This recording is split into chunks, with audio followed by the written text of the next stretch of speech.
아마 부모라면 자식에게 뭐든지 해주고 싶을 겁니다.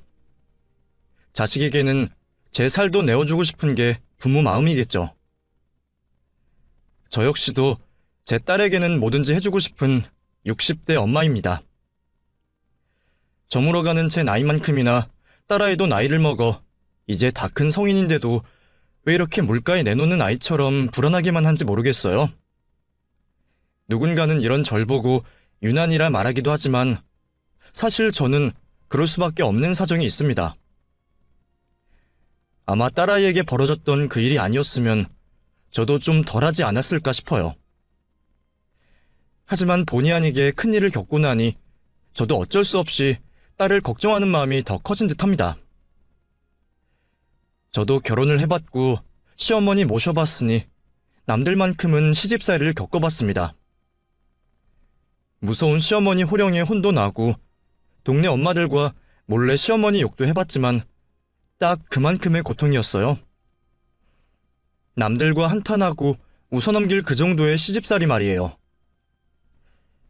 그런데 제 딸이 저보다 더한 일을 겪었을 줄은 상상도 못했습니다. 한 번 당한 충격이 쉽게 잊혀지지 않는 건지 저는 지금도 그 분이 다 풀리지 않고 딸이 겪었을 고생이 생각나 손이 떨립니다. 그래서 저와 같이 욕이라도 해주셨으면 싶어 사연을 보내봅니다. 저는 방직 공장에서 일을 하시고 시장에서 장사를 하시던 부모님 밑에서 3남매 중 둘째로 태어났습니다. 집안 사정 때문에 학업을 끝마치진 못했지만 어려서부터 셈에 자신이 있던 전 20살이 되기 전에 상사에서 격리로 일할 수 있었습니다. 넉넉하지 않은 형편에 집안에 도움이 되고자 열심히 살아왔어요. 나도 언젠가는 결혼하고 가정 꾸리고 싶다는 생각을 하면서도 일하기 바빠 연애 한번 제대로 하질 못했죠. 그러다 지인의 소개로 제 첫사랑인 남편을 만나게 되었습니다. 무척이나 멋쟁이던 남편은 인기도 참 많았습니다.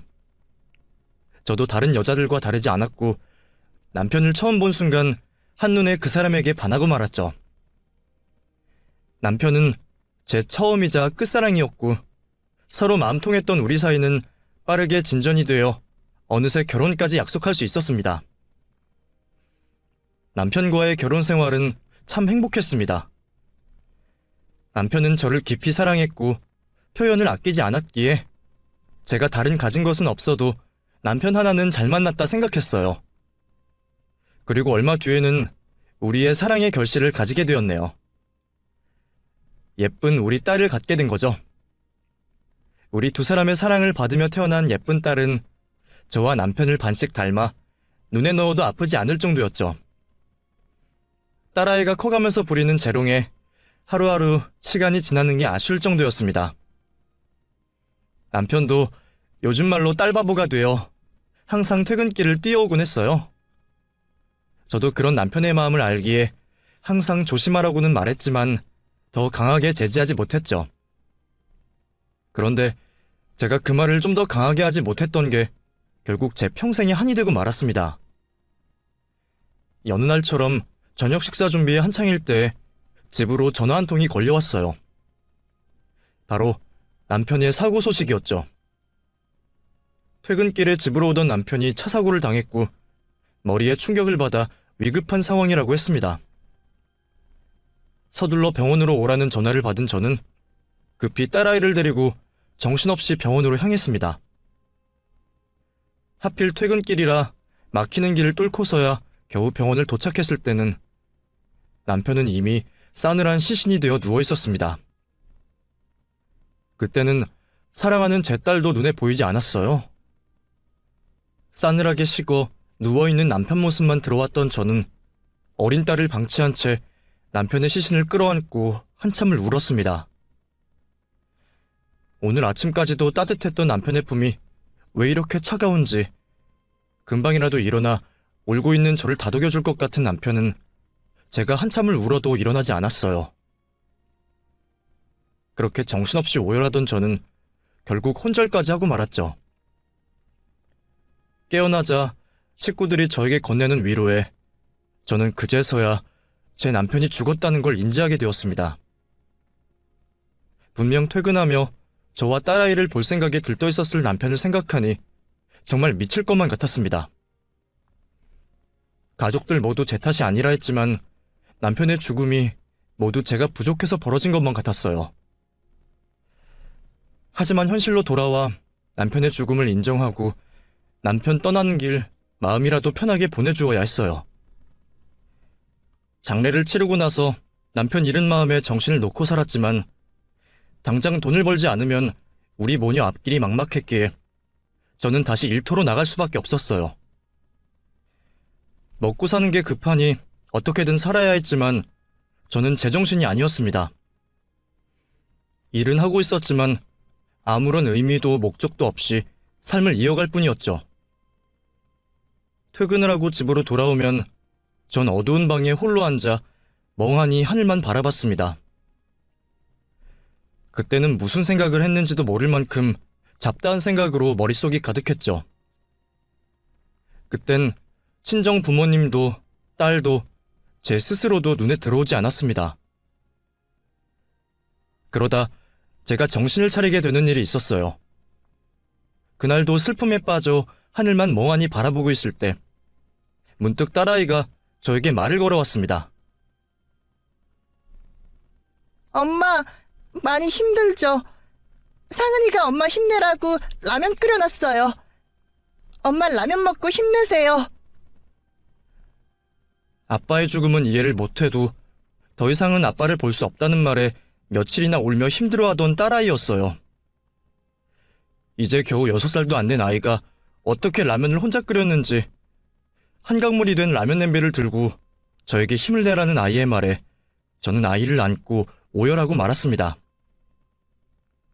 제 울음에 자기가 잘못한 듯 미안하다며 우는 아이를 보자 제가 얼마나 잘못 살고 있는지 그제서야 정신이 번쩍 들었어요. 남편과 저를 반반 닮은 딸아이를 남편의 유산으로 생각하고 잘 돌봐야 했는데 엄마가 되어 정신도 못 차리고 혼자 힘들다며 슬픔에 빠져 있었다니 저는 정말 엄마라 불릴 자격도 없었습니다. 그날 그렇게 저는 아이가 끓여놓은 그 라면을 울면서 먹었습니다. 팅팅 불어 남들 보기에는 라면이라고 볼 수 없을 모습이었지만 소중한 딸아이가 슬픔에 빠진 엄마를 위해서 고사리 같은 손으로 해준 여느 값비싼 음식보다 더 귀한 라면이었어요. 눈물, 콧물 범벅으로 먹던 라면이지만 아직까지 그 라면 맛이 잊혀지지 않네요. 그날부로 정신을 차린 저는 딸을 위해서 열심히 살았습니다. 물론 다른 엄마들에 비하면 빵점짜리 엄마일지 모르겠지만 그래도 저는 많이 노력했습니다. 돈도 중요했지만 어린 딸과 함께 시간을 보내고 싶어서 일터에 양해를 구하면서 아이를 데리고 다녔습니다. 그렇게라도 해야 아이와 시간을 좀 더 보낼 수 있고 혼자 남은 아이를 외롭지 않게 할 것 같았어요. 그런 제 마음을 우리 아이도 알아주었나 봅니다. 보통 그 나이 때 아이들이 가만히 있는다는 게 쉽지 않은 일인데 저희 딸은 참 얌전했어요. 자기가 시끄러우면 엄마한테 곤란할 상황이 생긴다는 걸 알고 있는 건지 상황을 알고 엄마를 위해 신경을 쓰는 아이의 모습을 보자 저는 고마우면서도 가슴이 아팠습니다. 아이를 데리고 다니며 일을 한다는 게 어쩌면 저에게도 아이에게도 못할 짓이라는 생각이 들었습니다. 그래서 저는 집에서 공부방을 열어보기로 했어요. 물론 제가 대단한 명문대를 나온 것도 아니고 학원 선생님으로 일을 해본 적은 없지만 학창시절에도 종종 친구들을 알려주었고 과외도 해본 적이 있었기에 자신 있었어요. 그리고 무엇보다 딸아이와 안정적으로 시간을 보낼 수 있었죠. 처음부터 쉽진 않았지만 저렴한 가격의 아이들을 가르친다고 하니 주변 몇몇 분들이 아이들을 데리고 오셨습니다. 그리고 다행히 그 아이들이 성적이 오르자 다른 학생들도 찾아오게 되었죠. 그렇게 조금씩 늘어가는 공부방 학생들로 인해 딸과 저의 생활도 점차 안정적으로 지낼 수 있었습니다. 제 노력이 통했던 건지 딸아이는 참 바르게 자라주었습니다. 어쩌면 아버지가 일찍 돌아가셔서 위축되고 힘들어할 수도 있을 텐데 우리 딸은 그러지 않았어요. 아빠를 닮아 그런지 딸아이는 긍정적인 성격에 다른 친구들과도 잘 어울리며 친구들을 돕고 챙기며 인기도 많아 남들은 한 번 하기 힘들다는 반장도 몇 번이나 했었어요. 게다가 엄마가 하는 공부방 때문인지 조금만 알려줘도 곧잘 이해하고 학업 성취도 컸던 딸아이는 학교에서 받는 시험 성적 또한 우수했습니다. 제가 손댈 곳 하나 없이 알아서 뭐든 잘해내는 딸아이를 보면서 저는 항상 흐뭇했죠. 내 딸이라 그런 게 아니라 정말 남들이 부러워할 만한 그런 잘난 자식이었어요. 학교를 갈 때마다 선생님들께서 항상 아이 칭찬을 해주셔서 다른 학부모님들의 부러움도 많이 샀습니다. 그렇게 걱정 하나 없이 자라주던 딸아이에게 처음으로 교우 문제가 생겨 담임 선생님의 부름을 받게 되었어요. 안녕하세요. 선생님, 오랜만에 찾아뵈어서 죄송합니다. 그런데 우리 상은이한테 무슨 일이라도 있나요? 네, 어머님. 다름이 아니라 상은이가 같은 반 학생을 따돌려서요. 이게 또 집단적으로 벌어진 일인데 상은이가 주도를 해서 괴롭혔나 봐요. 저도 지금까지 상은이가 모범이 되는 아이라 그런 일을 의심하지 않았는데 이번에는 피해 학생이 직접 지목을 해서 알게 되었습니다. 네? 상은이가요? 아니, 우리 상은이가 그럴 애가 아닌데 지금 상은이는 어디 있죠? 어머님도 놀라셨을 텐데 너무 걱정하지 마시고요. 지금은 학생부 선생님들께서 아이들한테 이번 학교 폭력으로 물어보고 계실 거예요. 잠시 교무실에서 기다리시죠. 내 자식이라 무턱대고 감싼 것이 아니라 사실이 그랬습니다. 상은이는 다른 사람의 모자람을 보면 늘 제 몫을 남들에게 양보하고 언제나 남들 도와주기 바쁜 아이였어요. 가끔은 너무 손해보고 사는 것 같아서 엄마인 제가 더 답답할 정도였죠. 그런데 그런 제 딸아이가 왕따를 주동하고 학교 폭력을 선동하다니요. 아무리 피해 학생의 입에서 나온 얘기라고 해도 저는 그 얘기가 믿기질 않았습니다. 그래도 같은 자식을 둔 입장에서 딸아이의 잘못을 두고 볼 수 없었고 그게 사실이라면 저 역시도 대충 넘어갈 일이 아니라고 생각했어요. 상은아, 어떻게 된 건지 이야기해봐. 엄마, 학교 오시게 해서 죄송해요. 근데 저 아이는 괴롭힌 적 없어요. 오히려 괴롭힘 당하는 아이를 제가 도와줬는데 이게 무슨 일인지 저도 모르겠어요. 그러면 너는 괴롭히지도 않았는데 피해 학생이 너를 지목한 거라고? 엄마가 항상 당당하게 살라고 했지. 거짓말도 마찬가지야. 엄마를 속이는 걸 떠나서 너 자신한테 당당하길 바래. 다시 물어볼게. 너 피해 학생 괴롭힌 적 없어? 네, 엄마. 저 아이니 도와줬으면 도와줬지. 절대 괴롭힌 적은 없어요. 믿어주세요. 저는 제 아이를 믿었습니다. 아이 입에서 자신이 피해자를 괴롭혔다면 아이를 호되게 혼냈을 거고 저도 학교에서 피해 학생과 학부모에게 무릎을 꿇어서라도 용서를 구했을 거예요. 하지만 딸아이는 자신은 결백하다 말하고 있었고 저는 그런 딸아이의 말을 믿고 기다리기로 했어요. 그리고 얼마 뒤 다시 담임 선생님에게서 전화를 받게 되었습니다. 조사 결과 제 딸이 지목된 그 일에 오해가 있었다는 거였어요. 이유는 모르겠지만 왕따라던 그 피해 학생은 오히려 자신을 도와주던 제 딸을 왕따 주동자라 모함을 했던 것이었어요. 학급 친구들의 증언과 증거들로 다행히 오해가 풀리긴 했지만 저는 제 딸을 모함하여 힘든 시간을 보내게 한 그 피해 학생에게 사과를 받고 싶었습니다. 하지만 착한 제 딸이 그런 저를 오히려 말렸어요. 그 피해 학생한테 사과 정확히 받아야지. 상은이 너가 그 학생도 같이 데려오렴. 엄마, 그러지 마세요. 아이니 걔 불쌍한 애예요. 아마 진짜 괴롭히는 애들 지목하면 자기가 더 힘들어지니까 그나마 도와주는 저를 지목했을 거예요. 그래도 그게 말이 되니? 동물도 은혜를 갚는데 학교 생활 도와주는 친구를 모함해? 친구들이 모른 척이라도 했으면 어떡할 뻔했니? 엄마도 걔를 다그치거나 혼내겠다는 게 아니야. 걔가 잘못했다는 걸 알려주고 싶은 거야. 너가 이러면 내가 선생님께 찾아갈 수밖에 없어. 엄마, 이제 오해 풀고 잘 지내고 있는데 제가 그 친구랑 잘 말해볼게요. 아직 학기도 많이 남았는데 괜히 어색한 관계 만들고 싶지 않아요. 저는 다 용서했고 괜찮으니까 엄마도 개의치 마세요.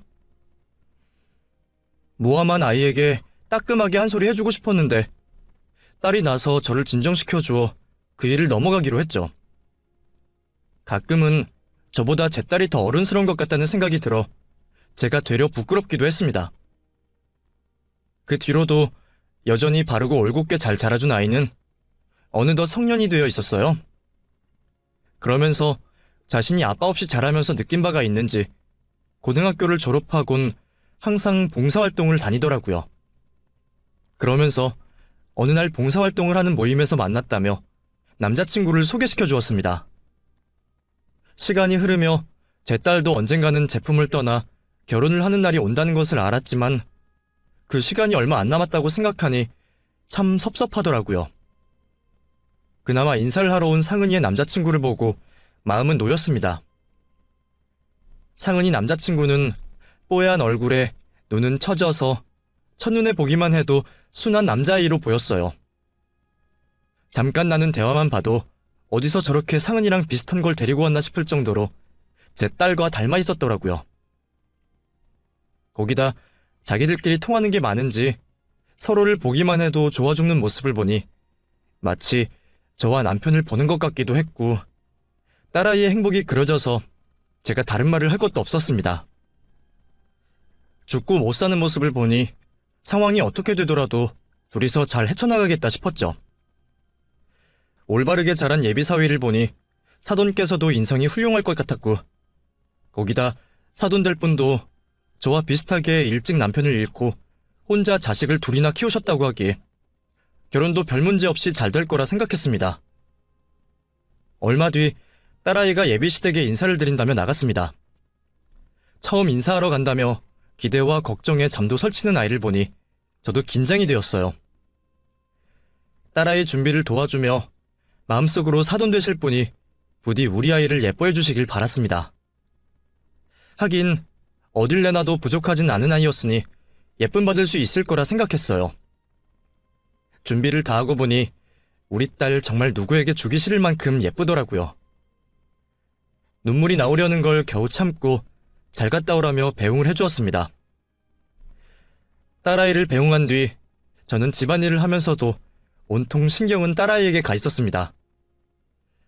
지금쯤이면 식사를 하고 있으려나 시어머니 될 분은 예뻐해 주려나 하며 온종일 돌아올 딸아이를 기다렸습니다. 다행히도 시댁 식구들과 잘 인사를 나누고 왔는지 밝은 모습의 표정을 짓던 딸아이는 고등학교 때 동창을 시댁에서 만나게 되었다며 반가워했어요. 그래, 잘 다녀왔어? 시어머니께서도 나 좋아해 주시는 것 같아. 근데 엄마, 알고 보니까 오빠 동생이 내 동창이야. 졸업하고 거의 10년 만에 보니까 처음에는 못 알아보겠더라고. 근데 어쩜 걔가 날 먼저 알아봐주는 거 있지? 동갑 신우이라 걱정 많았는데 친구였다니 얼마나 다행인지 몰라. 그 말을 듣고 저도 내심은 다행이라 생각했습니다.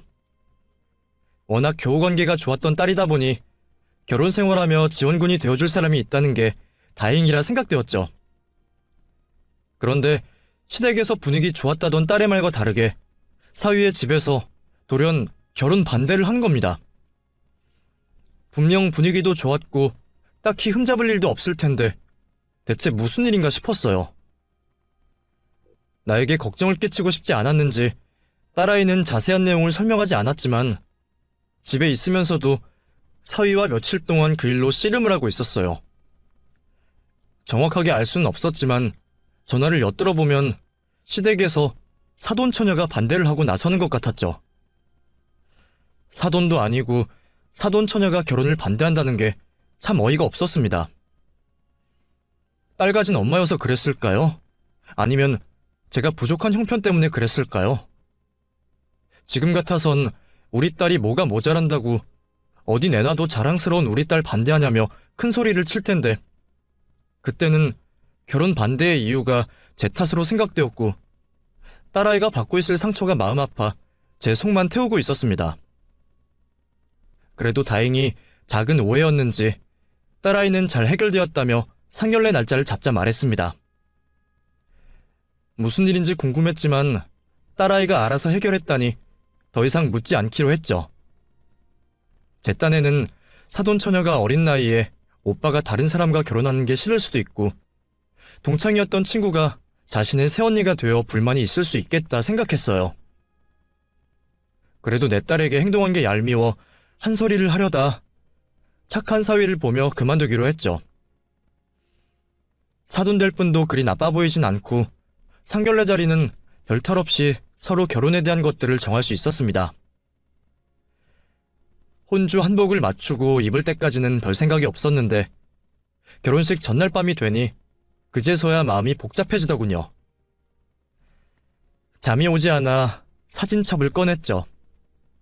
개구쟁이 모습의 딸의 사진으로 한가득 있는 사진첩을 보고 있으니 언제 저렇게 다 큰 숙녀가 되었는지 시간이 참 빨리도 간다 생각이 들었습니다. 그러면서 남편 생각도 많이 나더라고요. 다 큰 딸이 결혼하는 모습을 보면 참 좋아할 텐데 꿈에라도 나타나 이제껏 결혼 보내는 내게 수고했다는 말 한마디 해주기라도 하지. 그날 밤은 그렇게 한참을 사진첩을 뒤적이며 보냈습니다. 결혼 당일 많은 사람들의 축하를 받으며 걸어오는 아이를 보자 주책맞게 눈물이 터지고 말았습니다. 아빠 없이 귀하게 키운 딸 부디 행복하게 살아줬으면 했어요. 그렇게 결혼까지 시켰는데도 왜 그리 딸 걱정이 많았는지 모르겠습니다. 애가 살림은 잘 하려나 결혼 생활은 어렵지 않나 걱정되는 마음에 매주 딸아이를 찾아가기도 했습니다.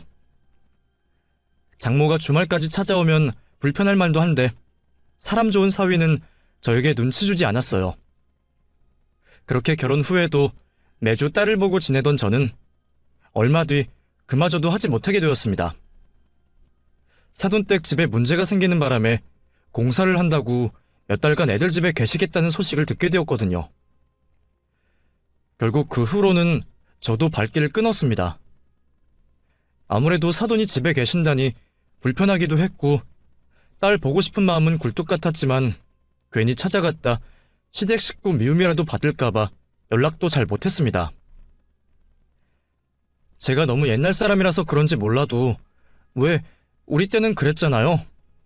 양쪽 집안 똑같은 명절인데 시댁에서 친정으로 통화하는 게 왜 그렇게 눈치가 보였는지. 눈치만 봤으면 다행이죠. 부모님 안부만 물었는데도 친정에 시집살이 일러 바친다며 혼이 났으니 저 때문에 딸이 괜한 트집 잡힐 거리가 생기는 게 싫었습니다. 제가 마음이 어떻건 딸만 행복하고 편하게 살면 되니까요. 가끔 정말 보고 싶을 때면 회사 점심시간이나 퇴근 시간에 맞춰서 전화를 했어요. 그런데 직장 생활과 시댁과 같이 사는 집안 살림이 힘든지 딸아이 목소리에 힘이 없었죠. 응, 엄마. 딸, 왜 그래? 무슨 일 있어? 목소리에 힘이 없네. 시댁 식구가 힘들게 하니? 아니, 다들 잘해줘. 그냥 요즘 회사 일이 많이 힘드네. 엄만? 몸은 아픈 데 없고? 나야 괜찮지. 일 때문에 피곤하면 엄마가 보약이라도 한 첩 해서 갖다 줄까? 집에서 먹기 눈치 보이면 회사에 두고 먹어도 되니까. 아니야, 괜찮아, 엄마. 나 이제 집 앞이야. 내가 나중에 통화할게. 사랑해, 엄마. 엄마에게 걱정 끼치기 싫어 애써 괜찮은 척하는 딸아이 마음을 알기에 별것 아니라 말하는 딸이 걱정이 되었습니다. 마지막 딸의 기운 없는 목소리가 걸렸던 저는 결국 딸아이 집으로 찾아가기로 마음먹었습니다. 아이가 좋아하는 음식들을 챙기며 준비를 한참 하는 중에 갑자기 사위에게서 전화가 왔어요. 상은이가 쓰러졌다는 말을 하면서 말이죠. 전화에 놀란 저는 곧바로 사위가 말해주는 병원으로 갔습니다. 그러면서 떠올리고 싶지 않았던 그날의 기억이 떠올랐습니다. 남편이 병원에 실려가 제가 택시를 타고 갈 때도 딱 이런 퇴근 시간이었어요. 그 생각을 떠올리니 혹시 우리 딸도 잘못되는 게 아닐까 몸이 덜덜 떨렸습니다. 그날과 같은 비극을 다시는 겪고 싶지 않았습니다. 택시비를 건네주고 도로 한복판에 내려 병원으로 뛰어갔습니다. 거기까지 가면서도 남편에게 얼마나 빌었는지 몰라요. 제발 우리 딸은 데려가지 말아달라고요. 아직 못난 어미가 못해준 게 많으니 살려달라 속으로 빌고 또 빌었습니다. 그렇게 도착한 병원에서 사위를 만나게 되었고 딸아이는 검사를 받고 있다 했죠. 무슨 일이야? 상은이가 왜 쓰러져? 모르겠어요. 저도 회사에 있다가 알게 되어서요. 어머님 말씀으론 주방 쪽으로 쓰러져 있었다고. 그래서 의사는 뭐라고 하고 뭐 때문에 그렇다니? 의식이 아직 없는 거야? 네. 의사도 검사를 해봐야 알겠다고 그러네요. 검사는 오래 걸렸습니다. 원인을 쉽게 알 수 없는지 한참이 걸렸어요. 그렇게 오래 기다려 알게 된 딸의 병명은 듣기에도 생소한 병명이었습니다. 락트인 신드롬이라는 희귀한 병명이었죠. 온몸이 마비가 된 것처럼 움직일 수 없었고 의식은 있었지만 반응을 하지 않았어요. 그렇다고 뇌사 상태나 식물인간도 아니었습니다. 의사 선생님 말로는 몸에 정신이 갇혀있다고 생각하면 된다 했습니다. 다행히 빠른 발견과 조기 치료로 뇌에는 문제가 있지 않았지만 언제 회복될지는 전혀 알 수 없다 말하셨어요.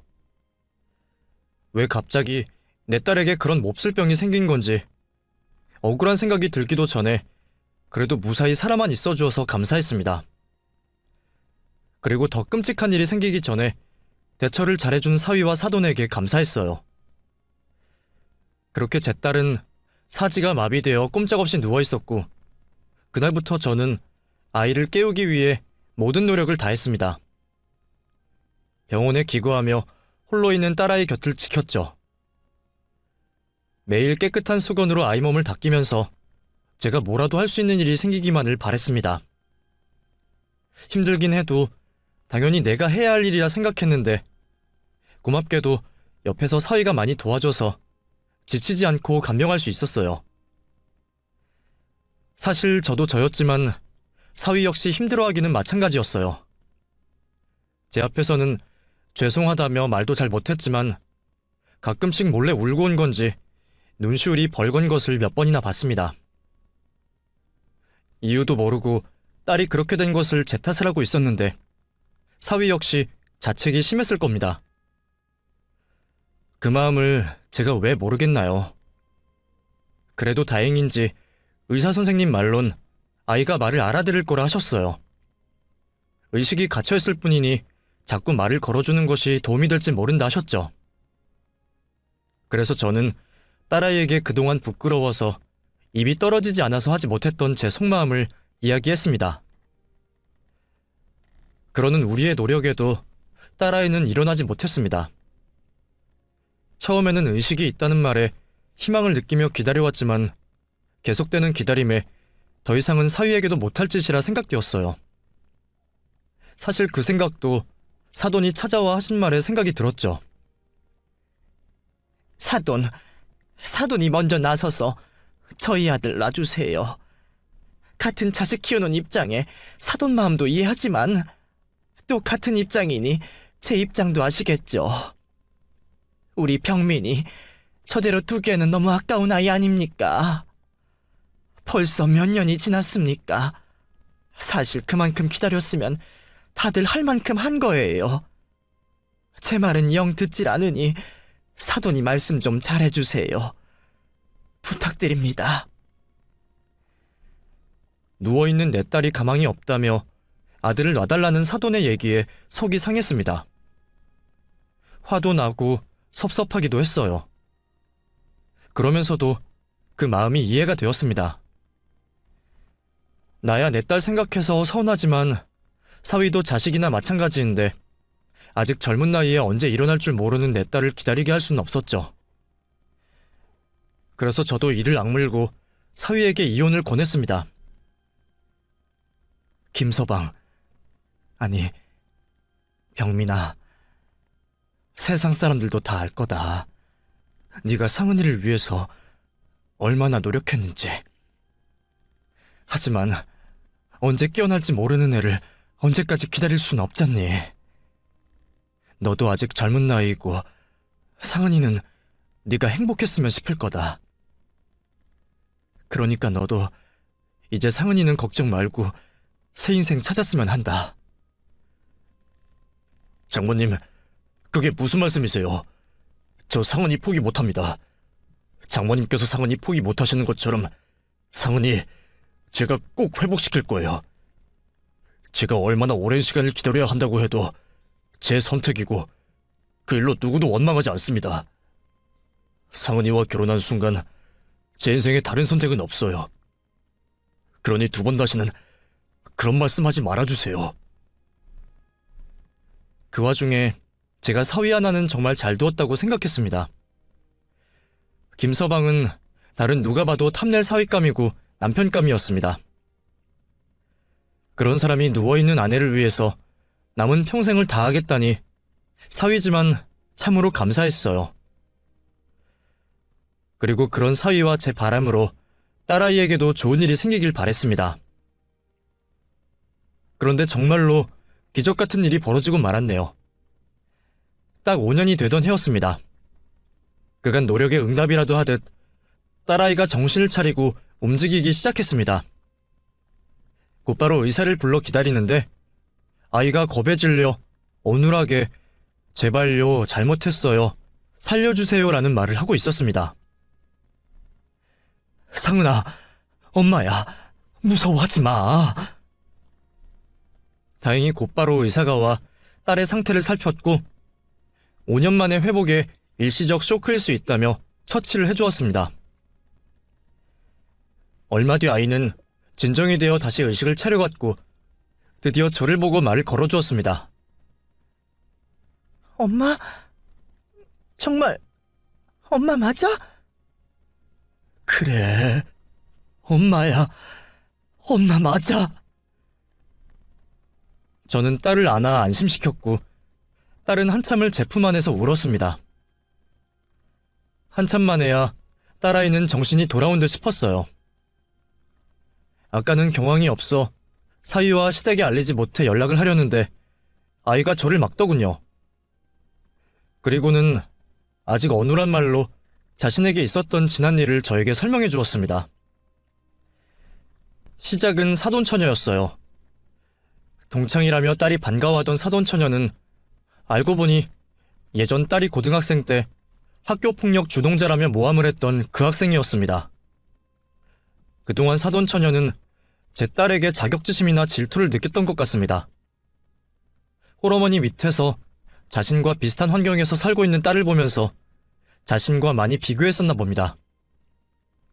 열등감인지 뭔지 그때도 자격지심에 제 딸을 학교폭력 주동자로 모함을 했고 결국 자신의 거짓말이 들통나자 모든 원인을 상은이에게 몰아가며 미워하는 마음을 키웠다고 합니다. 그러다 세월이 흘러 어쩌다 올케 시누이 사이로 만나게 된 거죠. 이전 고등학교 때 일을 잊었던 상은이와 달리 증오심을 품고 있던 사돈처녀는 또다시 거짓말을 하며 결혼을 반대했다고 합니다. 오빠, 최상은 걔 진짜 나 엄청 괴롭혔다니까? 걔가 성적이 좋아서 선생님들이 이를 축소한 거야. 아이나, 그만해라. 나도 그때 무슨 일인지 다 들었잖아. 동생한테 무관심한 오빠 같아서 내가 직접 발로 나서서 네 친구들한테 물어보고 다녔잖아. 결국 왕따도 다 네가 못된 짓 하니까 미움받은 거였고 상은이는 오히려 너를 감싸고 도와줬다며. 엄마한테도 거짓말했던 거 아니까 이제 그만해. 아이나, 그때 한 사과는 다 거짓이야? 이렇게 만나게 되었으면 미안한 마음에 더 잘해줄 생각을 해야지. 이제 가족 될 사이인데 너도 그만해라. 오빠도 걔한테 속고 있는 거야. 제 딸의 성품을 잘 알고 있는 사위는 그 일을 당연히 믿지 않았지만 사돈은 사돈 처녀의 말을 그대로 믿었나 봅니다. 나중에 사위에게 들어서 알게 되었지만 사돈 처녀가 어린 시절부터 문제가 많았다고 해요. 약간의 우울증도 있고 애정결핍도 있고요. 그러다 보니 사위도 동생을 많이 챙겼고 사돈 입장에서는 안 그래도 안으로 굽는 팔 더 굽었나 봅니다. 어쩌면 저처럼 딸한테 못다 해준 마음에 거짓말인 것을 알면서도 믿으려고 했는지도 모르죠. 그래도 사위가 나서서 증거들을 들이밀며 제 딸을 옹호했고 다행히 오해는 풀렸다 생각했죠. 그 후 결혼까지 하게 되었지만 그 두 모녀는 끝내 제 딸을 미워했던 모양입니다. 같이 살게 된 이후로도 사위 앞에서는 착한 시모와 시누이 모습이었지만 사위가 없을 때는 제 딸을 그렇게 못살게 굴고 심하게 괴롭혔다고 합니다.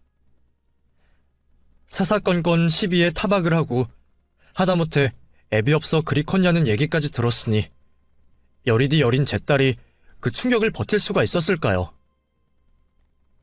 그런 상황에서도 남편과 제가 걱정할까 혼자서 모든 걸 버티던 딸아이는 어느 날 쓰러지고 만 거죠. 모든 걸 알게 된 저는 착한 딸이 이렇게 바보 같을 수 없었어요. 엄마에게 전화 한 통화만 하면 제가 당장 달려가 딸아이를 데려왔을 텐데, 아니, 사위에게 똑바로 하라며 말이라도 했어야 했어요. 그런데 그 지경이 되도록 참은 걸 보니 제가 딸을 잘못 키웠나 싶었어요.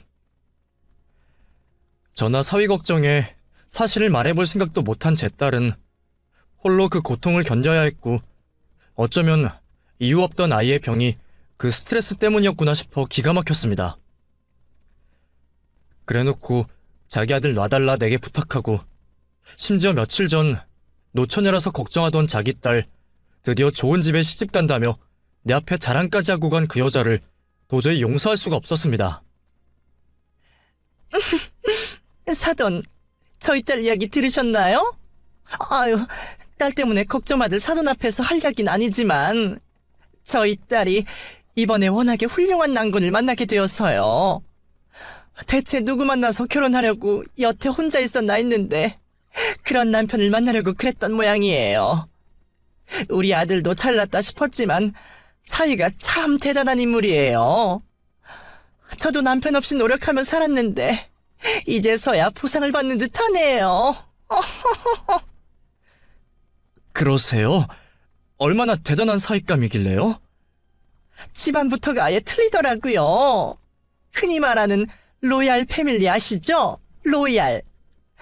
집안 재산도 상당한데 조부모님부터 사위 될 사람까지 아주 사회에 명망 있는 집안이에요. 그 집에는 워낙 부족한 게 없어서 바라는 게 많을까봐 걱정했는데 다행히도 우리 아이니 다른 것은 안 보고 인성만 본다고 하네요. 그쪽 집에서도 우리 애를 얼마나 마음에 들어 하시는지 하루빨리 나를 잡자고 난리랍니다. 역시 사람이 가진 게 많으니 마음도 넉넉한가 봅니다. 남의 자식은 누워있는 와중에 자기 딸 자랑하고 간 사돈이 기가 막혔지만 아무것도 못하고 축하를 해주었네요. 그 얘기가 떠오른 저는 저만의 복수를 하기로 했습니다. 법적으로 무슨 방법이 없나 싶어 변호사 사무실들을 다 돌아봤지만 몇 년 전 딸이 당한 일들을 입증하기도 힘들고 처벌도 쉽지 않다고 했습니다. 결국 제가 직접 저지르는 수밖에 없었습니다. 딸아이는 이 와중에도 일어났으니 다행 아니냐 말했지만 저는 더 이상 그 모녀의 악행을 두고 볼 수 없었고 내 딸 눈에 피눈물 나게 한 그 여자에게 잠시나마 똑같은 지옥을 돌려주고 싶었습니다. 그 집 딸년이 상견례하는 날짜와 장소를 알게 된 저는 독한 마음을 품은 채 그 자리를 찾아갔습니다. 며느리와 새언니를 그렇게 만들어 놓고도 죄책감 없이 하하호호하고 있는 모습을 보니 당장에 상이라도 뒤엎고 싶었지만 상대방 측은 무슨 죄겠어요. 어머 사돈, 무슨 일로 여기 오셨어요? 안녕하세요. 저는 저기 있는 며느리분 오빠 장모 되는 사람이에요. 저도 자식이 있고 결혼시켜봐서 알지만 결혼이라는 게 얼마나 중요한 일인가요? 들어보니 대단하신 집안에 잘 키운 아드님이신 것 같은데 귀하게 키우신 아드님 괜한 여자한테 사기 결혼 당하시면 안 되지 않습니까? 이걸 보고도 결혼시키실 생각이 드실지 모르겠지만 이것 좀 보시는 게 좋을 것 같아요. 그리곤 제가 직접 제본까지 해온 책자를 남자 측 사람들에게 하나씩 드렸습니다. 그곳에는 제가 직접 발로 뛰고 만나서 이야기를 들은 내용을 빼곡히 적어뒀거든요. 혹시나 제가 깽판을 치다가 말도 꺼내지 못하고 쫓겨날까 싶어 미리 준비한 것들이죠. 그것들이 내 딸에게 무슨 짓을 했는지 그 딸년의 실체를 낱낱이 알려주기 위해 초등학교 친구부터 대학 친구까지 정말 만날 수 있다면 다 만나봤습니다.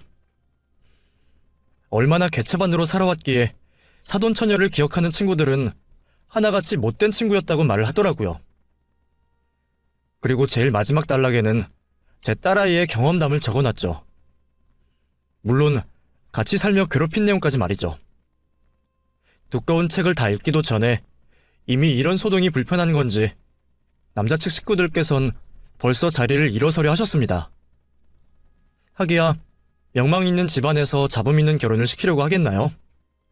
정말로 그 딸년이 뭐가 잘난 것도 아닌데 말입니다. 결혼관에서는 좀 미뤄야 할 것 같습니다. 저희 가족 모두 상의 후에 아들 통해 연락을 드리죠. 아니, 사돈, 사부인. 자기야, 이거 다 거짓말이야. 나 지금까지 봐왔잖아. 어? 나랑 내려가서 이야기하자. 내가 연락할게. 오늘은 들어가서 쉬어.